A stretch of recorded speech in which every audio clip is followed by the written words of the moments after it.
In the winter of 1989, a small, dysfunctional yellow family from the fictional town of Springfield made their debut on the Fox network. Nobody could have predicted then that The Simpsons would become the longest-running American animated series in television history, spanning over 35 seasons and more than 790 episodes. But even more remarkable than its longevity has been the show's seemingly supernatural ability to peer into the future and predict events that would unfold years, sometimes decades, after their episodes first aired. The writer's room at The Simpsons has always been filled with graduates from the most prestigious universities in America: Harvard, Yale, Stanford. The collective brainpower behind Springfield's antics reads like a who's who of academic achievement. These writers brought with them not just comedic talent, but a deep understanding of mathematics, science, politics, and culture. Perhaps that intellectual firepower explains some of the show's uncanny prescience. Or perhaps, as executive producer Al Jean has suggested, when you throw enough darts, you're bound to hit some bullseyes. But what remains undeniable is that certain episodes of The Simpsons have contained moments so eerily predictive of future events that they have left audiences around the world scratching their heads in disbelief. This is the story of 10 such predictions, moments when animated fiction somehow became documented reality. The Unthinkable Presidency on March 19, 2000, an episode titled Bart to the Future, aired on Fox. The premise was simple enough. Young troublemaker Bart Simpson visits a Native American casino with his family, where a shaman grants him a vision of his life 30 years into the future. In this glimpse of 2030, Bart has become an aimless adult, a failed musician still chasing rock star dreams while mooching off family members and his roommate Ralph Wiggum. But the real surprise came when Bart visited his sister Lisa at her workplace. Lisa Simpson, the brainy, saxophone-playing middle child of the family, had ascended to the highest office in the land. She sat in the Oval Office, surrounded by advisors, dealing with a crisis she had inherited. "As you know, we've inherited quite a budget crunch from President Trump," Lisa announced to her cabinet. Her aide, Secretary Milhouse Van Houten, delivered the grim news: "We're broke." At the time, the joke landed with audiences as absurd satire. Donald Trump, the New York real estate magnate and reality television personality, had indeed launched a brief presidential campaign in 1919 as a candidate for the Reform Party. But the idea that he would actually become President of the United States seemed like the most outlandish punchline the writers could conjure. Dan Greaney, the writer who penned the episode, later explained the thinking behind the joke to The Hollywood Reporter. "It was a warning to America," Greaney said, and that just seemed like the logical last stop before hitting bottom. It was pitched because it was consistent with the vision of America going insane. For 16 years, the joke remained just that, a joke. But on November the 8th, 2016, reality caught up with satire. Donald Trump defeated Hillary Clinton in the presidential election and became the 45th president of the United States. News outlets around the world dug up the old Simpsons clip. Social media exploded with screenshots. The episode that had once seemed like hyperbolic comedy had become documentary footage. 4 days after the election, on November 13th, 2016, The Simpsons aired a new episode called Havana Wild Weekend. The opening chalkboard gag, where Bart writes lines as punishment, contained a new message: being right sucks. The prediction grew even more unsettling in 2024 when Trump, after losing the 2020 election, mounted a successful comeback campaign and won the presidency again. A 2015 Simpsons short called Trumptastic Voyage had shown campaign posters with dates changing from 2012 to 2016 to 2024. Mapping out what would become Trump's actual political trajectory. And there was another strange detail from Bart to the Future that people noticed. Lisa Simpson, as president, wore a purple pantsuit with her signature pearl necklace. When Kamala Harris was sworn in as vice president on January 20th, 2021, the first woman to hold that office, she wore a strikingly similar ensemble, a purple outfit with pearls. Mike Scully, a longtime Simpsons writer, addressed the coincidence with The Hollywood Reporter. The pantsuit might have been a nod to Hillary Clinton at the time, he explained. The colour purple seemed to have been a random choice made by the animators, but her pearls required no explanation at all. Lisa always wears them, Scully said. The mouse swallows the fox.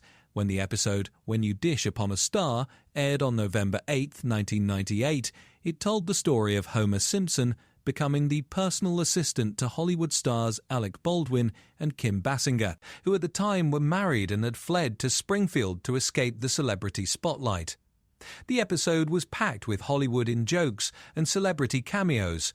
One scene showed director Ron Howard pitching a screenplay to studio executives at 20th Century Fox. As the camera panned across the studio lot, a sign was visible outside the building. It read, 20th Century Fox, a division of Walt Disney Co. In 1998, this was nothing more than a joke about corporate consolidation. Disney had recently purchased Capital Cities/ABC, and the writers were poking fun at the entertainment industry's march toward monopoly. The idea that Disney would actually buy Fox, the very network that aired The Simpsons, seemed like corporate fantasy. Rich Appel, who wrote the episode, explained the thinking to IndieWire years later. Disney had bought Cap Cities/ABC a couple years earlier, so the joke was a reference to that, and of course to 20 years in the future when we knew we'd all wind up working for them. 19 years later, on December 14, 2017, the Walt Disney Company announced it was acquiring 21st Century Fox in a deal worth over $52 billion. The acquisition would give Disney control of Fox's film and television studios, including The Simpsons itself. ESPN reporter Darren Rovell immediately tweeted a screenshot of the prophetic sign from the 1998 episode. Al Jean, the show's executive producer, responded to the renewed attention with characteristic dry wit. I predict people will make far too much of this mere coincidence, he wrote on Twitter. The deal closed in March 2019 for a final price of $71.3 billion. Homer Simpson, Marge, Bart, Lisa, and Maggie officially became Disney characters, streaming on Disney Plus alongside Mickey Mouse and Elsa from Frozen. The joke had become their new reality. To mark the occasion, Simpsons creator Matt Groening drew a new image that producers shared on social media. Homer Simpson strangling Mickey Mouse. The mother of all halftime shows.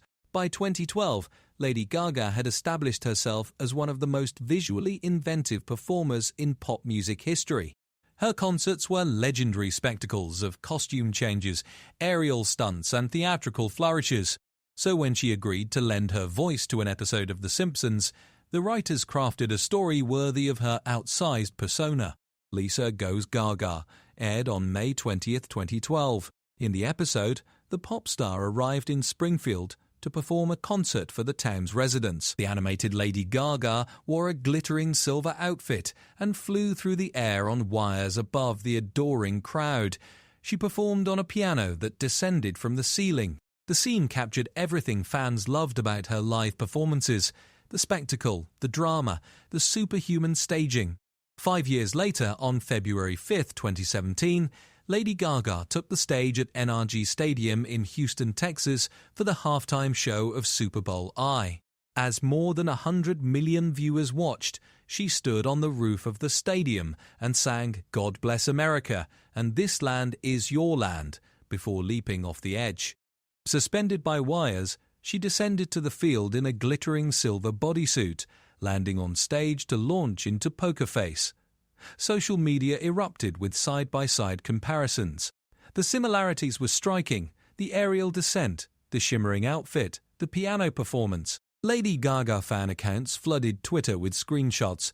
FACT, The Simpsons designed Lady Gaga's Superbo before she knew she was performing, one account declared. The connections went even deeper than the flying entrance.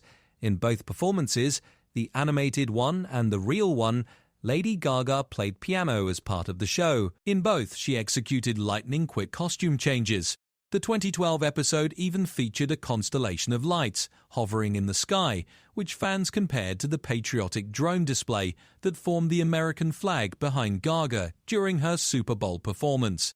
Fact-checking website Snopes noted that The Simpsons was actually spoofing Lady Gaga's existing performance style rather than predicting a future event. She had performed similar aerial stunts at previous concerts, including a 2011 appearance on Good Morning America where she ziplined into the venue. But the specific combination of elements, the Super Bowl context, the silver outfit, the wire descent, the piano, created an unmistakable parallel that felt like more than coincidence. Lady Gaga herself acknowledged the eerie prediction, calling the coincidence spooky. Whether The Simpsons had predicted her Super Bowl show or whether she had been inspired by her animated counterpart, the line between fiction and reality had blurred once again. The Tiger's Revenge in December 1993, The Simpsons aired Dollar Prinfield, or How I Learnt to Stop Worrying and Love Legalized Gambling. The episode followed Mr. Burns as he opened a casino in Springfield, transforming the sleepy town into a gambling mecca. Among the attractions at Burns Casino were Gunther and Ernst, two German magicians who performed with white tigers. The characters were obvious parodies of Siegfried Fischbacher and Roy Horn, the legendary Las Vegas entertainers whose act with white tigers had made them household names. Siegfried and Roy had performed at the Mirage Hotel since 1990, drawing millions of spectators with their death-defying illusions and exotic animals. In The Simpsons episode, Gunther and Ernst's white tiger, Anastasia, had a flashback to her life before captivity, roaming free in the wild before being captured by the magicians. During their casino performance, something snapped. Anastasia attacked the duo, mauling them on stage in a scene played for dark comedy. 10 years later, on October 3, 2003, the comedy became tragedy. During a performance at the Mirage celebrating Roy Horn's 59th birthday, a 7-year-old white Bengal tiger named Montecore attacked Roy during the show. The tiger bit into Roy's neck and dragged him off stage. The injuries severed Roy's spine and left him partially paralyzed. Though he survived, the attack ended Siegfried and Roy's performing careers. When journalists and fans drew the connection to the Simpsons episode, the show's production team downplayed the prediction. They pointed out that it was bound to happen, eventually. Working with powerful wild animals night after night, year after year, carried inherent risks. The prediction, they suggested, wasn't prophetic so much as logical, but the specific details, German magicians, white tiger, attack during a performance, were hard to dismiss as pure coincidence. The Simpsons had depicted almost exactly what would happen a decade later, down to the career-ending nature of the assault. Siegfried and Roy did reunite with Montecore for one final performance in 2010 before retiring completely. Siegfried Fischbacher passed away in 2021. Roy Horn had died the previous year from complications of COVID-19. The tiger, who had ended their legendary act, lived on at the duo's compound until his death in 2014. The beautiful game's ugly secret.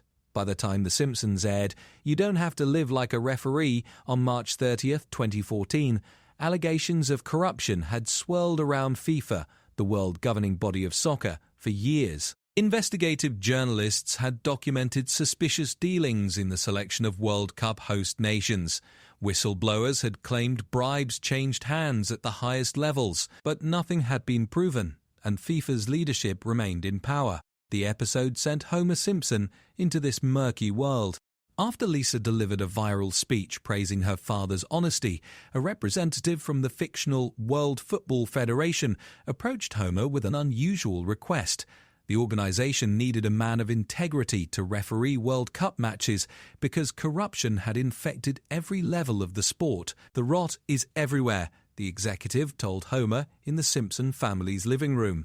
But before Homer could fully accept the offer, the executive himself was arrested. Police burst through the door and dragged him away, on charges of corruption. Even as he was recruiting Homer to fight corruption. The episode also depicted Homer traveling to Brazil for the World Cup, where he was offered countless bribes to influence match outcomes. Despite the temptations, Homer called the final game fairly, and Germany won by defeating Brazil. 3 months after the episode aired, the 2014 FIFA World Cup actually took place in Brazil. Germany actually won the tournament, defeating Brazil 7-1 in a semi-final match so shocking it became known simply as the Mineirazo, named after the Mineirão Stadium where the humiliation occurred. Germany went on to win the final, but the real prophecy came the following year. On May 27, 2015, Swiss authorities raided a Zurich hotel at dawn and arrested 7 FIFA officials on corruption charges. The United States Department of Justice indicted 14 people, alleging a scheme involving more than $150 million in bribes paid over a quarter century. The scandal reached the very top of the organization. FIFA President Sepp Blatter, though not initially charged, resigned amid the fallout. The Simpsons had depicted exactly this scenario: FIFA officials being arrested on corruption charges, hauled away by authorities while the world watched in shock but not surprise. Fox's Animation Domination social media account posted a clip from the episode with the caption, "The Simpsons called it." As Irish Examiner sports journalist noted, the prediction didn't come as a huge shock to any of us, but The Simpsons had called it ages ago nonetheless. Gold on ice, the sport of curling, had never captured American attention the way hockey or figure skating did during Winter Olympics broadcasts. The game, which involved sliding granite stones across ice while teammates swept the ice with brooms to control the stone's trajectory, seemed like an afterthought, filler programming between the events people actually cared about. But when The Simpsons decided to send Homer and Marge to the Winter Olympics in the episode Boy Meets Curl, which aired on February 14, 2010, they chose curling as their sport. The timing was deliberate. The episode aired during the actual 2010 Winter Olympics in Vancouver. The story began with Homer and Marge stumbling into a curling club during date night. They discovered they had an unexpected natural talent for the sport. Teaming up with Agnes and Seymour Skinner, they formed a mixed doubles team that somehow qualified for the Olympics as a demonstration sport. At the Games, the American team faced Sweden in the final. Marge injured her shoulder during the competition, but the Simpsons pulled through. The United States defeated Sweden to win the gold medal. Russia took bronze. Rob Lazebnik, who wrote the episode, wanted to portray the sport accurately. The writers visited a curling club and tried the sport themselves. They consulted with 4-time American mixed curling champions Brady and Kristen Clark, as well as Rick Patsky, the chief operating officer of the United States Curling Association. The curling community was excited about the exposure, even if they knew the Simpsons would poke fun at their beloved sport. 8 years later, at the 2018 Winter Olympics in Pyeongchang, South Korea, the United States men's curling team pulled off one of the greatest upsets in Olympic history. Skip John Schuster led his team through a remarkable comeback after nearly being eliminated early in the tournament. In the final, they faced Sweden. Team USA won, defeating Sweden 1-0. 7 to capture the first gold medal in curling in American history. The improbable victory drew comparisons to the 1980 Miracle on Ice hockey team, and within hours, social media had uncovered the 8-year-old Simpsons episode that had predicted the exact matchup. Lazebnik took to Twitter to congratulate the real-life team. Congrats to @USA Curling 2018 on their gold. Not the first time the US beat Sweden, though. Marge and Homer did it 8 years ago. Al Jean joined in the celebration, posting an image from the episode's medal ceremony. Congratulations to us men's gold medal curling team. Good predictions can come true too. The show had gotten most details right. Sweden did take silver, exactly as depicted. The only miss was the bronze. Switzerland won it in reality, not Russia. But for a prediction made 8 years in advance about a sport few Americans followed, the accuracy was remarkable. The mutation from Springfield. Long before environmental concerns about nuclear power became mainstream political issues, The Simpsons was satirizing the industry through its most iconic workplace, the Springfield nuclear power plant. Run by the villainous Mr. Burns and staffed by the incompetent Homer Simpson, the plant represented corporate greed and regulatory failure rolled into one. In the episode 2 Cars in Every Garage and 3 Eyes on Every Fish, which aired on November 1st, 1990, young Bart Simpson went fishing with his sister Lisa in waters downstream from the nuclear plant. What he caught would become one of the show's most enduring images, a three-eyed fish that Lisa named Blinky. Reporter Dave Shutton snapped a photo for the Springfield Shopper. The image of the mutated fish made headlines and brought unwanted attention to Mr. Burns' plant. Government inspectors arrived and found numerous safety violations. Rather than fix the problems, Burns launched a campaign for governor, hoping to use political power to protect his business interests. Burns attempted to spin the mutation as a positive development. He appeared on television alongside an actor portraying Charles Darwin, who claimed Blinky represented evolution in action rather than a hideous genetic mutation. The campaign merely succeeded until Burns made a critical error. He agreed to a televised dinner at the Simpson home to demonstrate his appeal to common voters. Marge Simpson had her own plans. She served Mr. Burns the three-eyed fish itself. When Burns bit into Blinky and found the taste revolting, he spit the fish out on camera. His campaign collapsed overnight. The episode won an Environmental Media Award in 1991 for its message about nuclear safety and environmental protection. But what began as satire would eventually surface in reality. In October 2011, fishermen in Córdoba, Argentina, made a disturbing catch. They were fishing in a reservoir fed by water from the nearby Embalses nuclear power plant when they pulled up a three-eyed wallfish. The fish bore an unmistakable resemblance to Blinky, a real-world mutation that seemed to validate the fictional warning from 2 decades earlier. The fishermen sent the specimen for radiation testing to determine whether the nuclear plant's discharge had caused the mutation. Local residents had grown increasingly concerned about potential pollution from the facility. "We were fishing, and we got the surprise of getting this rare specimen," one of the fishermen told reporters. "As it was dark at that moment, we did not notice, but then you could see that it was a very strange fish." News of the discovery spread globally, with headlines inevitably referencing The Simpsons.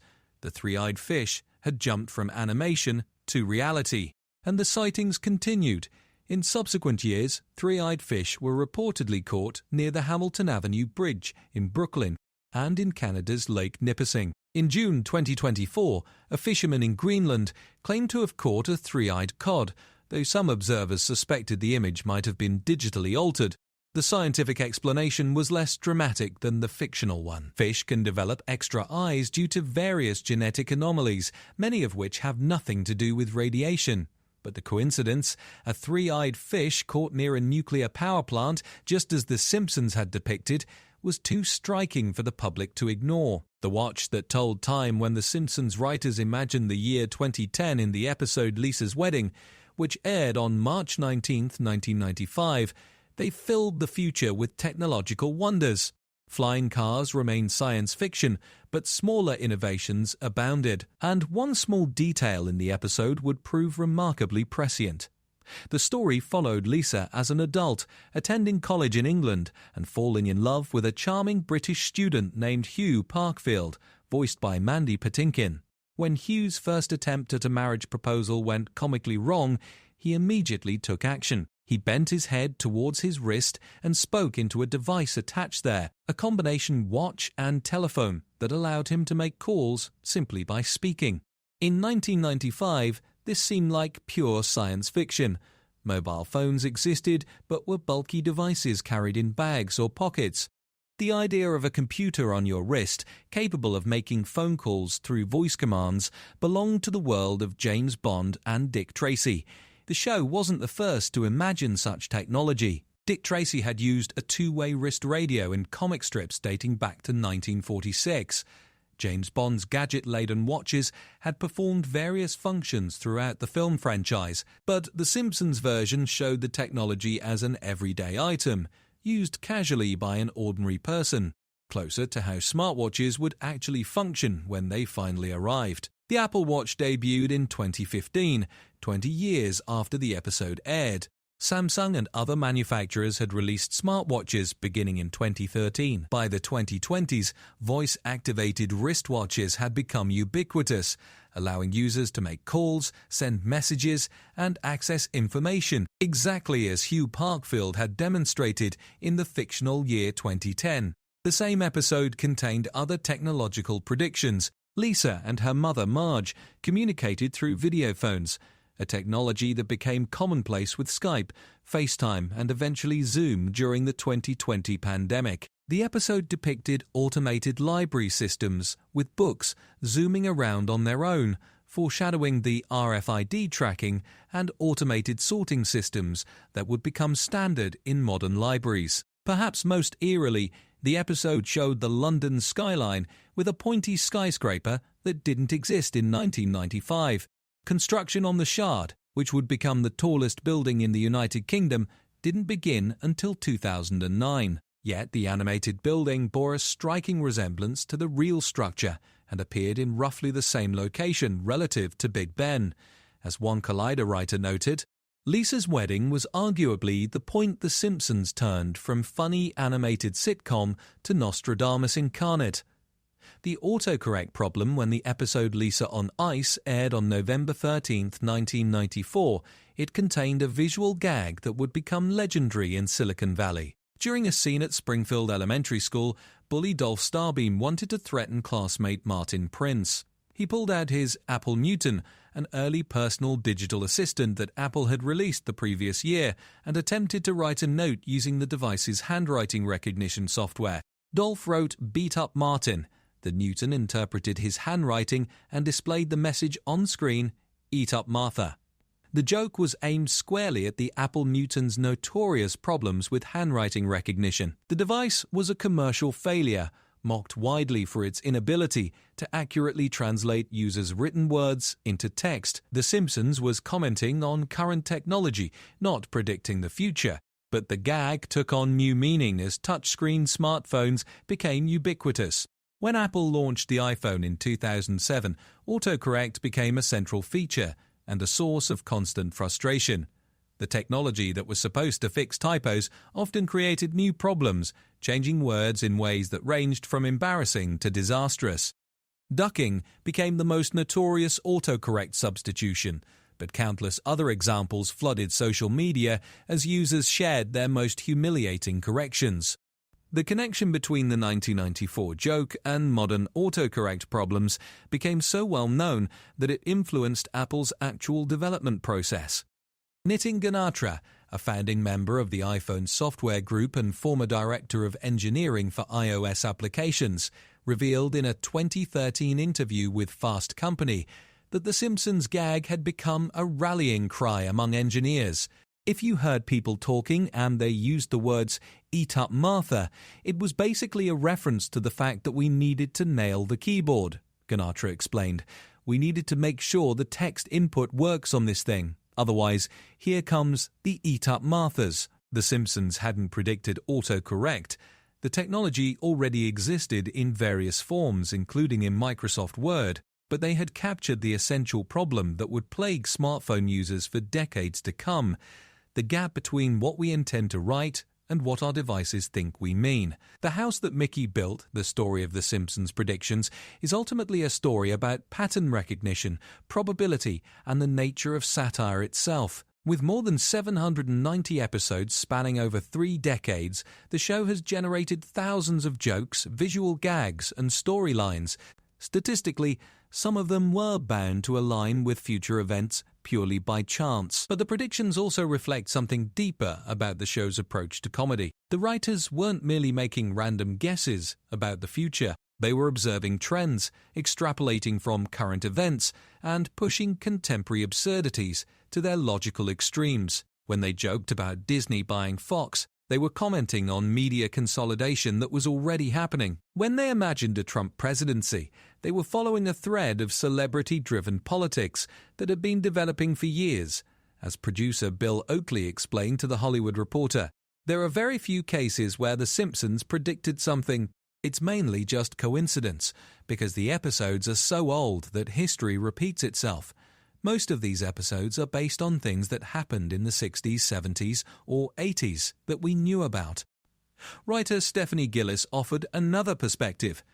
There are so many things happening in the world, and the writers spend so much time discussing the show outside of work that connections are inevitable. Al Jen, who has been with the show since its earliest seasons, has described the predictions as educated guesses rather than prophecy. The writers are smart people who pay attention to the world around them. They notice patterns before others do. They imagine where current trajectories might lead. Sometimes they're wrong. Sometimes they're uncannily right. The phenomenon has become so well known that it has created its own feedback loop. When something happens in the real world, people immediately search for Simpsons episodes that might have predicted it. This confirmation bias amplifies the hits while ignoring the countless predictions that never came true. No one makes viral posts about the thousands of Simpsons jokes that remained pure fiction. Yet, even accounting for probability and bias, certain predictions remain startling. The Trump presidency, depicted with such specific detail 16 years before it happened. The Disney-Fox merger, visualized in a throwaway sign gag 19 years early. The curling gold medal, with the correct opposing country 8 years in advance. Perhaps the truth lies somewhere between coincidence and clairvoyance. The Simpsons writers aren't time travelers or psychics. They're extremely intelligent observers of American culture, who have been commenting on that culture for longer than most television shows survive. In doing so, they've created a vast archive of social satire that occasionally, almost accidentally, captures something about where the country was heading before the country itself knew. The show continues to air new episodes. Somewhere in those scripts, in jokes that haven't aged yet, in background gags that viewers haven't scrutinized, there may be predictions waiting to come true. A future corporate merger, a political outcome, a technological innovation, a cultural moment that will someday prompt someone to say, "The Simpsons predicted it."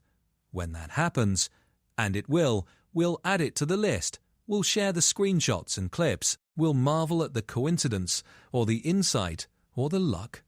And the writers will shrug, knowing that they've done nothing more magical than pay attention to the present while imagining, with mordant wit and mathematical probability, what the future might hold. After all, as Lisa Simpson herself once told a fortune teller who demonstrated her powers by describing what was happening at that very moment, "Wow, you can see into the present."